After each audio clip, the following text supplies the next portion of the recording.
Let's turn it on. Machine powers up.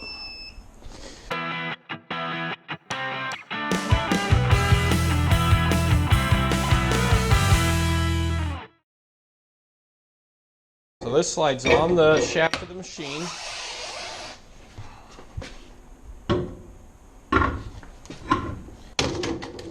You thread the little retainer on, which holds the wheel in place to the tire machine. Get it good and snug. And then what I like to do is I like to spin it by hand first and make sure that the rim is spinning true and not bumping out side to side.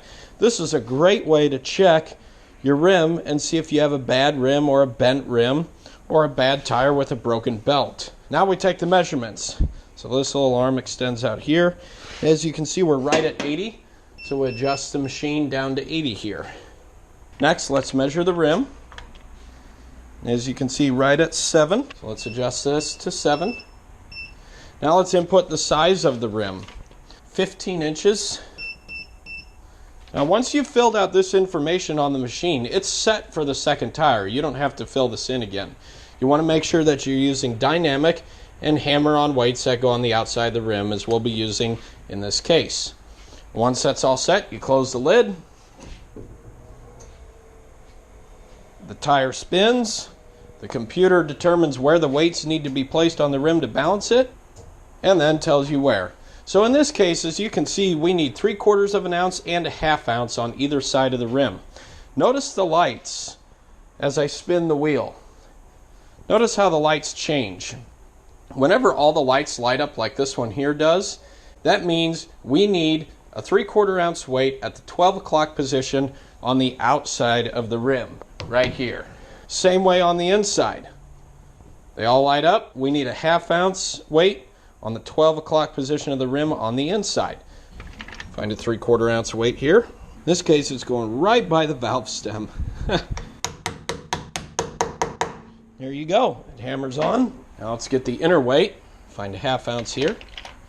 There we go. Hammer it on.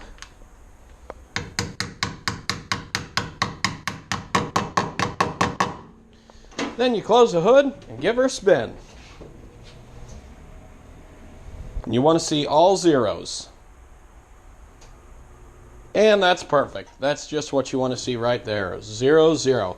That means the wheel and tire are balanced down to 1/4 of an ounce, and you won't have any steering wheel shaking or vehicle vibration as the vehicle's going down the road at 70, 80 miles an hour. And we'll take the balanced wheel off of the balancer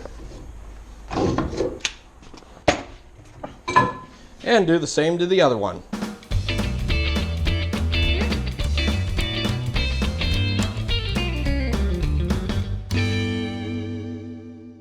Now here's another tip. Because I've got 2 brand new tires here, I'm going to mount these on the front for optimal driving performance, because if I leave this tire here on the passenger front, the tread depth is lower and it's not the same tire as these are. So the vehicle could pull, it could drift, it might feel like it's out of alignment. So I'm going to put both of the old tires on the back, which means I leave this one in the place that it's in already, and mount the 2 new ones up front.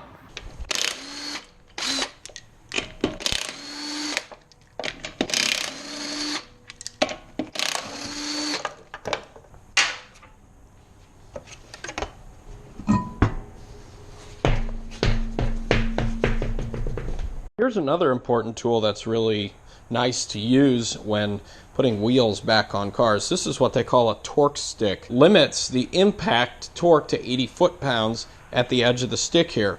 So as I'm installing the lug nuts onto the car, this torque stick will limit the impact torque to 80 foot-pounds on the lug nut. That way you don't over-tighten the lug nuts and risk stripping out the lug nuts or the studs themselves.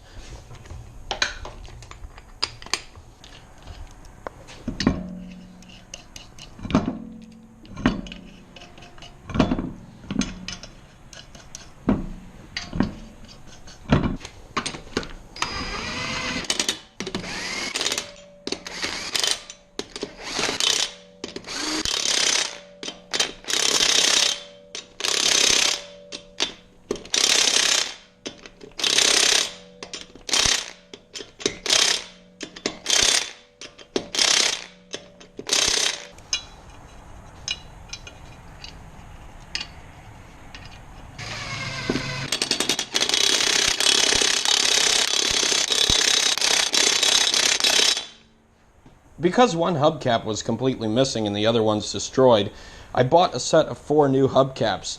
It was cheaper than trying to find matching ones, especially after they've been painted like that. So, went ahead and bought 4 brand new hubcaps for the car. And here they are right here.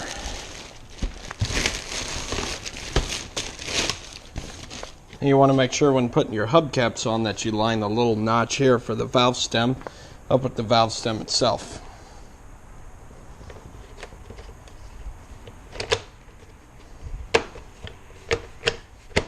Just like so.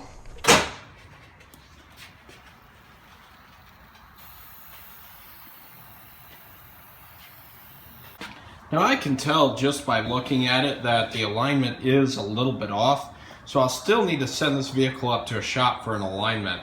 But it doesn't look as bad as I thought it might have been, so I'm going to go drive it and see how it does going down the road. That'll say a lot to tell whether it's pulling to one side or the other. Well, I just got back from the test drive, a little dark outside, but incredibly the thing drove very well. The only 2 little things I noticed was the steering wheel is a little off center, but when you look at the way that the tires are wearing, it doesn't look like they're feathered or wearing on one edge or another. So that tells me that the alignment is probably good for the most part. The toe just needs to be fine-tuned to straighten the steering wheel up. I also heard a little bit of a wheel bearing noise around 40-45 miles an hour coming from the left rear tire there, and that makes sense seeing as it took the biggest hit. If you look in the earlier in the video, you can see the wheel took a huge hit back here, so probably need a wheel bearing back there. That's not too bad to do, but the car survived. I tell you, these old Hondas, they're built well. They're built good. This thing has, where are we at? 226,412 miles and still runs great.